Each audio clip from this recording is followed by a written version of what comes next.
عقبہ ابن ابی معیط کے بارے میں ہے کہ ایک مکے کے ایک سردار نے اسلام قبول کرنے کا اعلان کیا.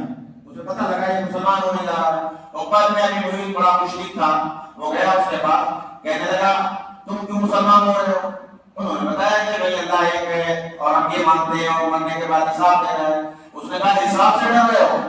میری پہلی بات تو یہ ہے کہ قیامت قائم نہیں ہوگی, مرنے کے بعد کچھ ہونے والا نہیں ہے, کہیں حساب کتاب نہیں ہونے والا.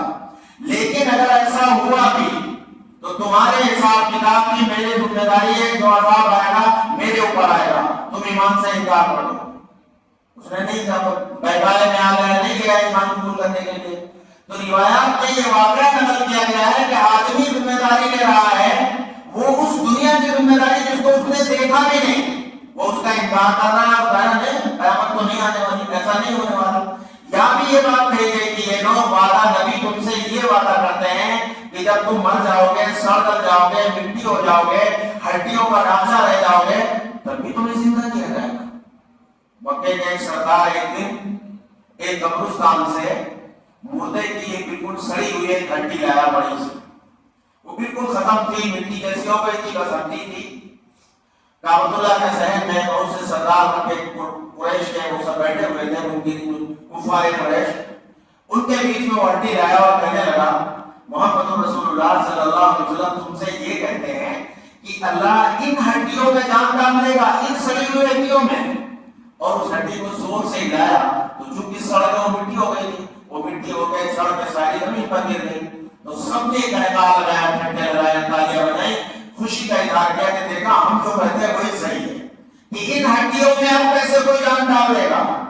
قرآن نے اس کا جواب دیا ہے وَلْيُحْيِيهَا الَّذِي أَنشَأَهَا أَوَّلَ مَرَّةٍ, کہ وہ یہ پوچھتے ہیں کہ ان رمیم ہڈیوں میں, پوسیدہ سڑی ہوئی ہڈیوں میں جان کون ڈالے گا.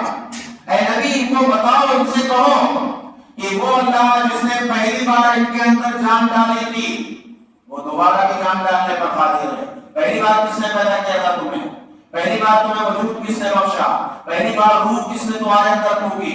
جس اللہ نے پہلی بار تمہارے اندر جان ڈالی, جب پہلی بار کوئی کام کرنا آسان ہے تو دوبارہ جان ڈالنا کیسے مشکل ہے.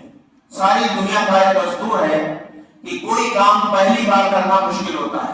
یہ چھوٹی سی میز بنانی ہو, بڑے سے کہا جائے کہ ہمیں ضرورت کے لیے ایک میز بنانی ہے جس پر ہم کتاب رکھ کے اپنا کام کر لیں, تو اسے کئی بار سوچنا پڑے گا, 3 ٹانگوں والی بناؤں کہ 4 ٹانگوں والی بناؤں, کتنی اونچی رکھوں کہ اتنی اونچی رکھوں, 2.5 فٹ کی ہو کہ 3 فٹ کی ہو, بہت ساری چیزیں ہو سکتی ہیں.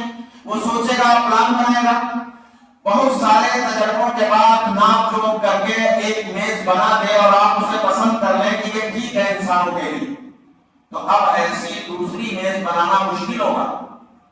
پہلی بات کے مطابق وہ امر والی قرآن نے کہا ایک بار کوئی کام ہو جائے تو دوبارہ کرنا انسان بھی مانتا ہے کہ مشکل ہو جاتا ہے.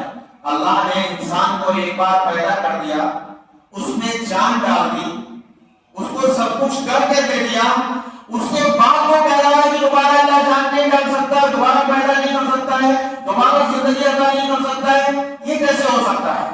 تو قرآن نے یہ دلیلیں دی ہیں آخرت کے امکان کی کہ یقینی طور پر آخرت قائم ہوگی, مرنے کے بعد انسان کو کھڑا ہونا پڑے گا.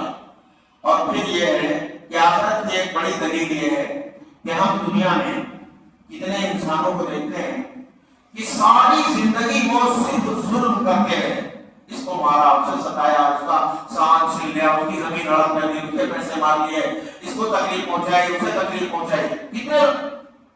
اور وہ اسی حال میں دنیا سے چلا گیا, مرتے وقت اس نے ناک رگڑ رگڑ کے یا بہت مشکلوں میں موت نہیں آئی, دنیا سے چلا گیا.